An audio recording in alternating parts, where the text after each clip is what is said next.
Everyone was wrong about Gears of War 4. Bold claim, I know, but it's true. Gears of War 4 was not a tone-deaf sequel that betrayed its fanbase. It was a sequel that dared to actually show the difference between the war-torn world that was before and a world that was about to find out that their time of peace was about to come to an end, making people feel like the game felt genuinely out of touch. So why is this claim just wrong? How does that not prove that Gears of War 4 betrayed its fanbase?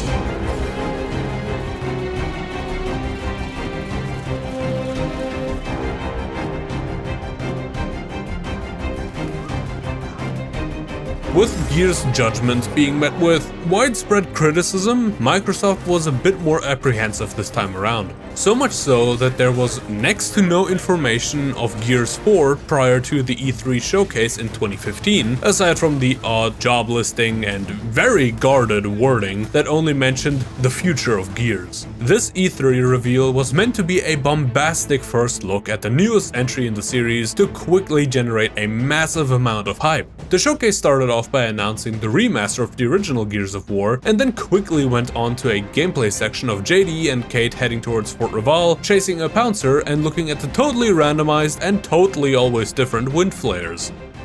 After this initial reveal, which had people tentatively excited, there was an avalanche of absolutely nothing. It wasn't until April 2016, almost an entire year after the E3 reveal, before something new would be released. The Tomorrow trailer. In this trailer, we essentially get a rerun of the E3 reveal, with our new protagonist JD fighting a Pouncer, but this time around the clips are regularly interrupted by his memories of his childhood, which officially confirmed that JD was the son of Anya Stroud and Marcus Phoenix. This trailer was then, shortly thereafter, followed up by a multiplayer beta. This beta was not actually a beta, but an alpha. However, Rod Ferguson stated people didn't know what it meant when they said alpha, so to make people understand what they were actually doing, they called it a beta. With this alpha test, the team mainly wanted to test the new back-end changes implemented in the game, such as new servers, telemetry, and matchmaking. Due to this alpha being, still an alpha, the graphics weren't the greatest, even though Gears 4 was set to show off the graphical might of the Xbox One. But because the team had to call it a beta to get people on board, everyone thought the game was further along than it was, and thus a lot of criticism was levied at the very rough look of it, even though it was never meant to be a graphical showcase at this stage. But it wasn't all bad. The alpha test allowed people to rank up as usual, and those who did would be granted multiplayer skins for the final release of the game, which got them a lot of positive word of mouth. And speaking of skins, ever wanted to change your skin? Well, Microsoft thought you might, so they created a small campaign to show off and fund this idea.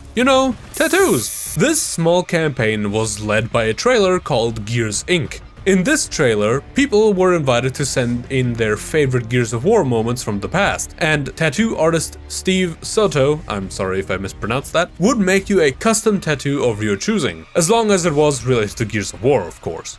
The idea for this, honestly, really niche marketing campaign came from Gears fans historically being really avid tattoo enthusiasts who like to show off intricate tattoos, so Xbox decided to play into that. Between this and the next big event, there was essentially nothing except an Amazon promotion and a Snapchat face filter, and not even a particularly good one.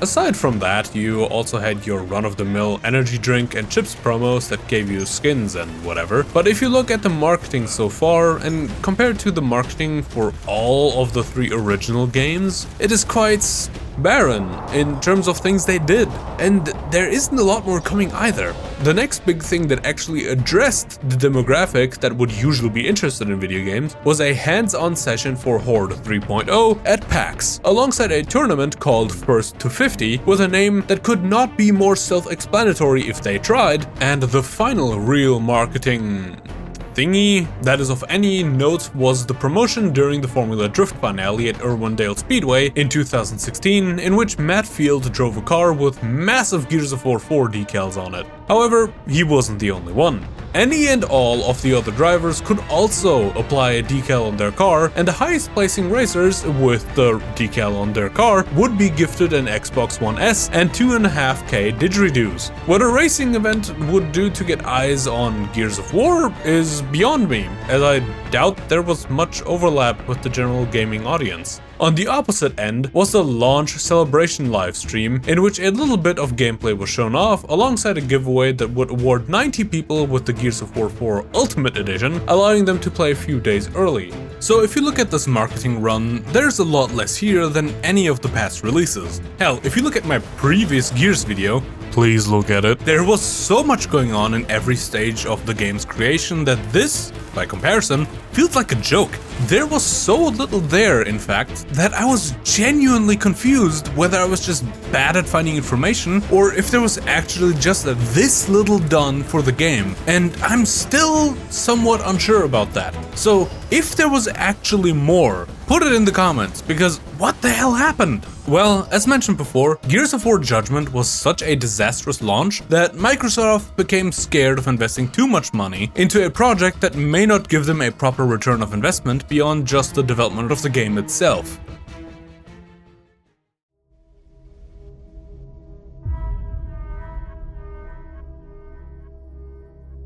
Gears of War 4's development did not actually begin with the Coalition, but rather started at Epic Studios, where it was in active development for 6 months. During this period, Tencent invested heavily into Epic Studios, directing them to shift their focus from console games to PC-based games. This major influx of money and sudden change in direction left Epic Studios uneasy, as it cast uncertainty over the future of the Gears of War franchise. To adapt to these evolving plans, Epic had developed an engine that was highly computer-centric and flexible, allowing them to modify their vision as development progressed. However, as if things could not get any more complicated, both Rod Ferguson and Cliff Bleszinski decided to leave Epic Studios to work on other things. Cliff Bleszinski took a break from game development altogether and then founded Bosky Productions, who developed Lawbreakers, and Rod Ferguson joined Irrational Games to work on BioShock Infinite. With their departure, the future of Gears was up in the air more than ever before, and this feeling of uncertainty would eventually culminate in the selling of the Gears of War IP to Microsoft. As mentioned before, Epic did work on the game for at least half a year, and created a first draft for the new enemy faction that the players would have to face. This new faction was called The Swarm. And if that sounds familiar, that is because this first idea was what the later games would continue to use. But this does not mean that the Swarm, as we know it today, was created by Epic Studios. As far as I could tell, only the name was kept, and most, if not everything else, was changed. What specifically was left behind, I could not find out. With the purchase of the Gears IP by Microsoft, they offered the IP to a studio called Black Tusks. God, that's so hard to say with a German accent. Black Tusk Studios. While the opportunity to work on a series of such renown was definitely appealing to Black Tusk, they were already knee-deep in development for another IP that Microsoft was internally positioning as their new Halo. Mind you, Black Tusk was not forced to abandon that game, they were simply asked to think about it. Not wanting to lose an opportunity such as this, but also not wanting to simply can all the hard work they already invested in this new IP, Black Tusk leadership asked everyone in the studio to vote whether they should decline or not. With a majority decision, Black Tusk Studios opted to accept the offer of working on Gears of War 4 and cancel their previous IP. With this decision being made, they would henceforth be known as the Coalition. With the announcement of their name change, the announcement of a remaster for the original game, as well as a new entry in the series would follow. With Gears Judgment having been seen as an experiment to see what worked and, more importantly, what didn't work, the Coalition noted several things. 1. Long-distance combat did not feel good, and short to medium-distance combat was the sweet spot.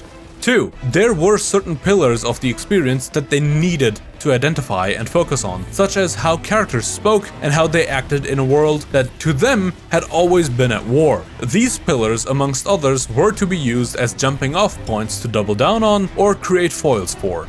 Rod Ferguson at this point had also returned to aid studio manager Mike Crump in the development of this project. According to them, Gears 4 was not meant to be a system seller, but they still felt the pressure of having to live up to a legacy. This had them try to make an earnest game that would be able to stand on its own instead of simply trying to nostalgia bait the audience. But before any of this could be attempted, the newly formed coalition had to recreate all the assets in Unreal Engine 4, as UE3 was no longer a valid option, given how Microsoft wanted them to show off the graphical power of the Xbox One. And given how these were no longer the same people who worked on the original trilogy, they also had to work on making the game feel like a Gears of War game instead of a generic shooter, which caused a lot of frustration within the development team. Not because they didn't want to put in the extra work, but rather because everyone was so excited about implementing the new ideas they came up with.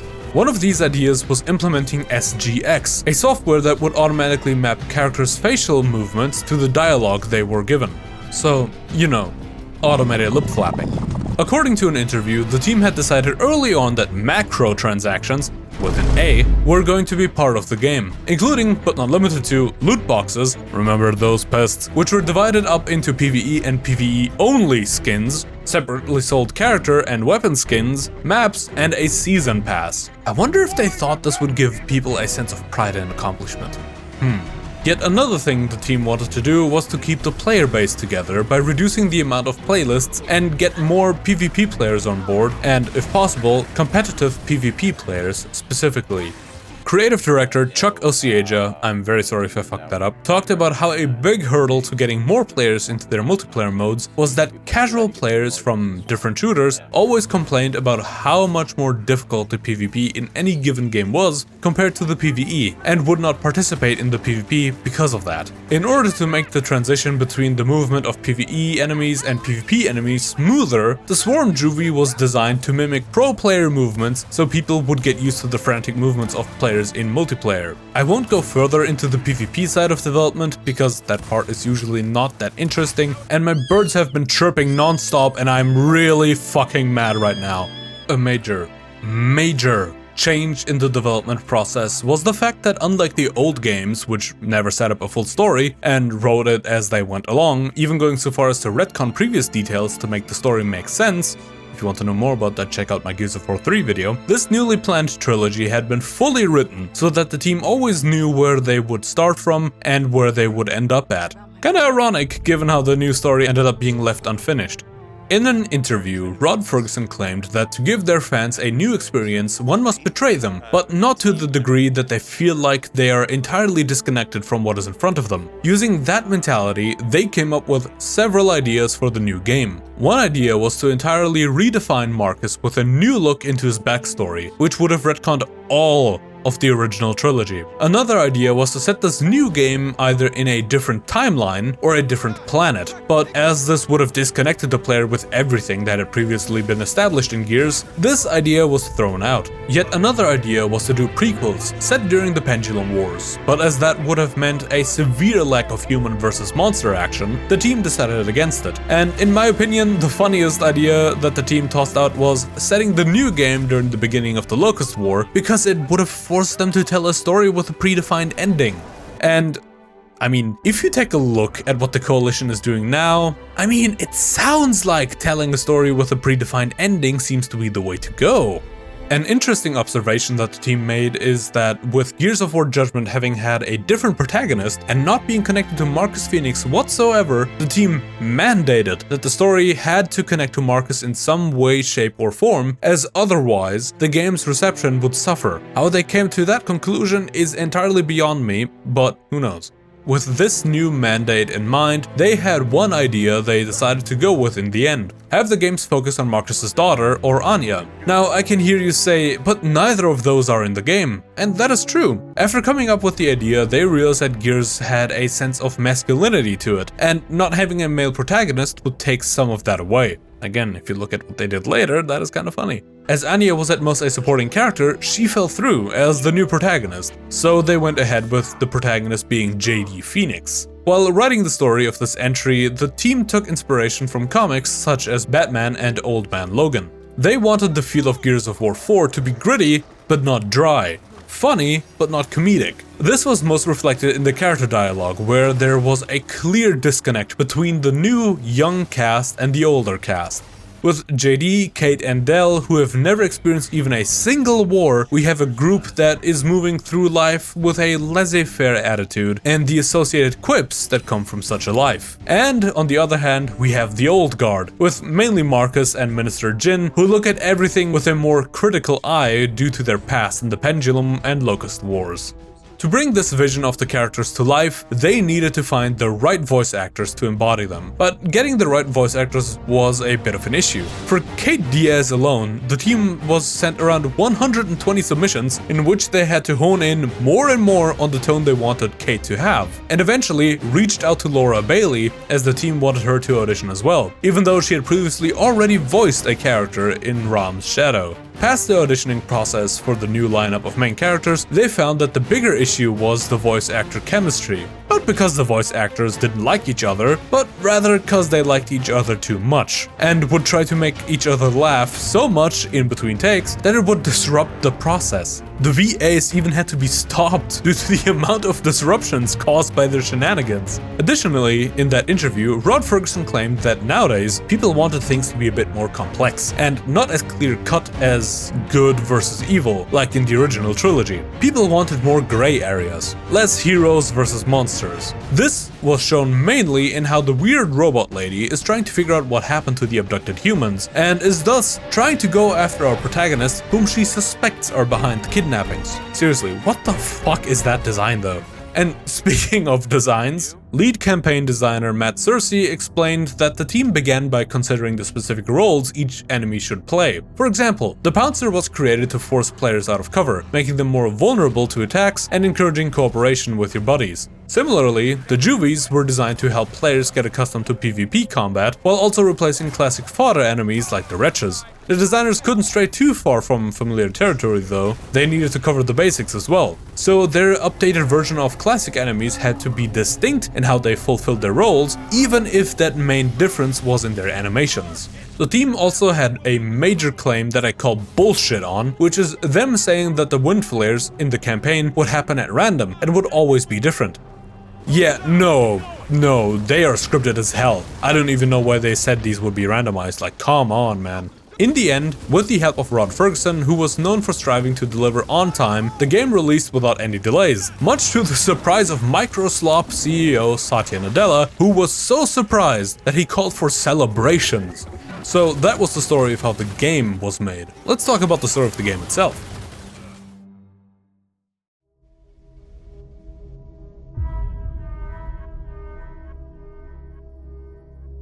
With Gears 4 being essentially just a rerun of the first Gears game, but slower, you will find that not much actually happens. The story starts with flashbacks to various key events in the history of Sarah, the first being the heist to get the Hammer of Dawn blueprints from the UIR, the second being shortly after E-Day, and the third being the final battle of the Locust War, with the Locust that fell starting to harden before we return back to the future, with Minister Jin giving us a speech. Here we switch to our actual protagonists, JD, Del and Kate, who are currently giving us a heavy-handed foreshadowing moment while invading a COG settlement to steal a fabricator to bring back to their town.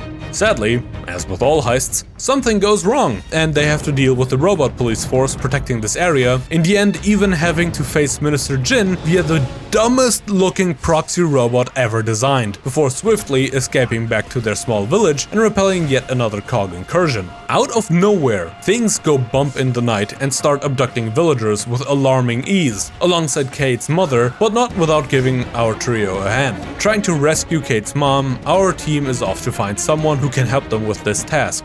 Arriving at the new Phoenix estate, JD, Del and Kate ask for Marcus's help, who wants to do nothing more than to berate JD for being a dipshit. Handing him the hand, Marcus quickly realizes what they're looking at and gets ready to help them out after all. Escaping the clankers all over again, the team tries to take shelter in an old fort and encounter the Swarm, Locust who evolved in crystalline cocoons and have now started to abduct humans to create more Swarm. Following that objective, a creature called the Snatcher DBNOs Marcus and slurps him up. Chasing the Snatcher down, the remaining three head into a mine that was repurposed into a Locust burial site to find and free Marcus.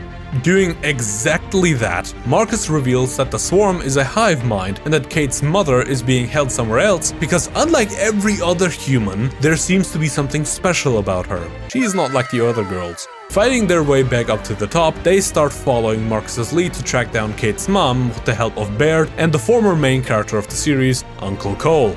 With 2 gigantic mech suits, the team now fights their way to yet another burial site and encounter a giant creature guarding the hive. With no build-up! Defeating the creature, the team gets to Kate's mom, but can't cut her down from her fleshy restraints, as doing so would immediately kill her. Demanding that they do it anyway to stop the swarm, the game ends with Kate cutting her mom off from the swarm tendrils and revealing a family heirloom with the old locust sigil on the back that for some reason is just not pointed out by anyone. Oh, I entirely forgot. The primary antagonist of this game, the Speaker, who is a Scion, which is like an evolved locust drone, but more locust in nature than swarm, he sure was. He died somewhere between them getting out of the mines and getting into the mech suits, but yeah, he sure was one of the enemies of all time. I personally thought, while the campaign wasn't anything too amazing, it wasn't as bad as I had been led to believe by the research I did for my Gears of War 3 video either. It was essentially just a rerun of the first Gears of War, but instead of trying to get the resonator to a specified position, you're now trying to get Reyna from a specified position. In that sense, it is pretty much like Star Wars Episode 7, which funnily enough also released within a year of this game coming out. As harmless as that sounds, it could also be quite disappointing who were hoping for more. Especially since the game doesn't start on a high note like the previous entries, which threw you right into the action mere moments after beginning.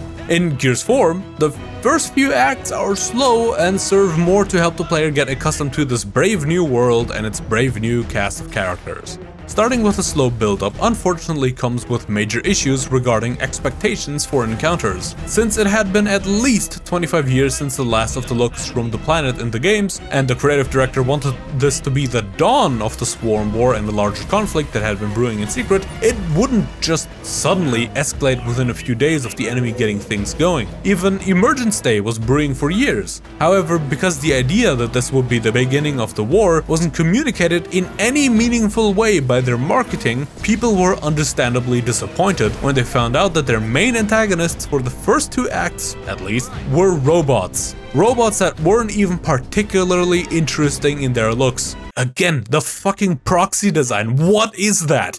An opinion I had read very often from reviews and discussions from the initial release period bemoaned the fact that the tone of this game was far too lighthearted for a Gears game, and to that I have to say that while I do understand where this criticism is coming from, as the series so far had always been about saving humanity from the brink of extinction, which of course made the entire tone quite grim, this was no longer the same setting, which in my opinion makes that criticism somewhat unfair. Sure, one could say, why change the setting in such a big manner then? Well, Gears of War 3 famously had the, quote, tie off all loose ends blue wave of doom, unquote, that tied off all loose ends and ended the threat. As of right now, these new characters had never been in the same situation as the old cast of characters. They never experienced the nearly 8-decade-long Pendulum Wars, nor the nearly 2-decade-long near-extinction level event that was the Locust and subsequently Lambent War. Their world was one of peace and quite literally no threats, with the exception of the wind flares that could cause some damage, but not so much that it would turn the entire setting grimdark again. And can we take a moment to appreciate the beauty of this northern Italian-inspired setting? This is genuinely chef's kiss, which then sadly gets ruined by the wind flares, but it's so good looking. The fact of the matter is that their characters being more lighthearted and quippy makes sense. They just don't have that baggage. And I do think that this change is actually a great setup for having the old cast clash with the new cast, as one can see with the resentment that characters like JD feel towards Marcus or vice versa. Mind you, I have not played Gears of War 5 yet, so I'm not quite sure if this will actually be paid off or not. This is just what I think at the moment. The enemy design is pretty damn great too. I love the variety of the models going further into the more animalistic designs rather than being mostly humanoids. It is also cool theorizing which locust creatures they could have evolved from, with the exception of the Swarmech. The Swarmech is admittedly really boring and a pain to fight because the guy will at times just shoot at your position and covers weak points. Oh, and then there's the speaker, who was also a bit of a nothing burger, but I mean, what can you expect when the highest rank in the new faction is the common soldier from the previous faction? Which I think is also a thing that the developers probably also realized. I mean, if you look at Gears of War 5 and what they bring to the table.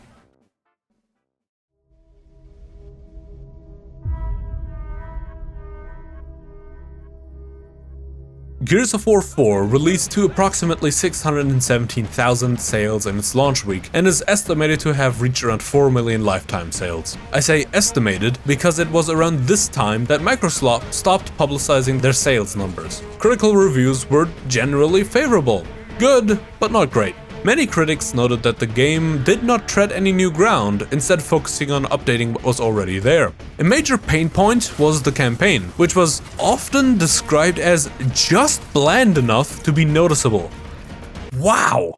This was attributed to the lack of a compelling antagonist, characters who tended to react rather than act, and a cast that lacked any defining traits, sometimes having that feeling enhanced by dialogue that critics found annoying. On the other hand, however, other critics found the dialogue to be genuinely charming, making the characters likable and showing a focus on a friendship that came to be in a post-war world. Where the game received near universal praise was its gameplay, which was widely considered to be an excellent recapturing of the feel of the original games. Creative enemy design and additions to the series' established cover-based combat were also said to improve upon the series' mechanics. The multiplayer modes, Port 3.0 and PvP, were also well received, despite being laden with bugs and connectivity issues during the launch period that held back otherwise positive impressions. So why am I just now talking about this middle of the way, both positive and negative view on the game by critics? Well, because the general audience reviews were far harsher, even though they were also still generally favorable.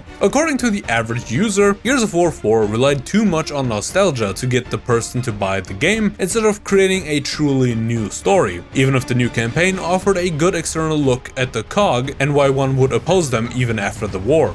Both critics and players noted that the campaign had several missteps. Introducing the game by simply fighting robots felt like a misstep for longtime fans who were used to the over-the-top gore and visceral combat of previous entries. Many described the ending as abrupt, with little build-up and a final twist reveal that felt somewhat tacked on, leaving the narrative lacking the impact expected from the series. At the same time, some moments, such as the Horde defense sequences, did not feel fully integrated into the campaign, though they at least served as an introduction to the newly expanded Horde 3.0 mode. On the more positive side, Gears of War 4's graphics were widely praised, bringing the series' environments and characters to life like never before. Though I feel like they look a bit derpy when you look at them straight on. Dialogue and character interactions were a bit more split, depending on what you liked. For some, it was genuinely charming and made the characters likable, while for others, it fell flat or was so annoying that it burned their consoles and PCs to the goddamn ground. A complaint that kept popping up was the overall lighter tone, which I would say stemmed from mismatched expectations due to the minimalist marketing not really representing this, but instead feeling as grim as the previous stories. The new cast was expected to be as stoic or serious as the original cast, given the circumstances, but the game instead emphasized humor and friendship.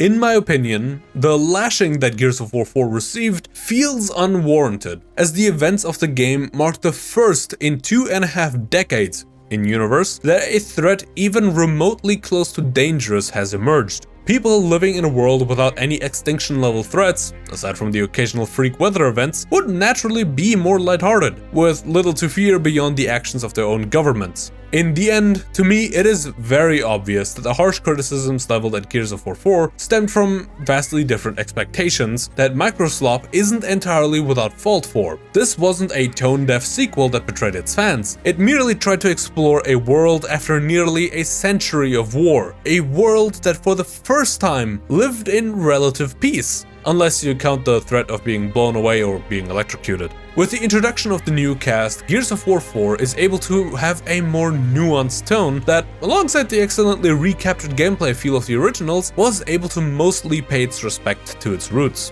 The story may not have been the biggest thing since sliced bread, and the multiplayer may have suffered from major issues, but it set the stage for a new saga that felt familiar, but had the chance to be so much more.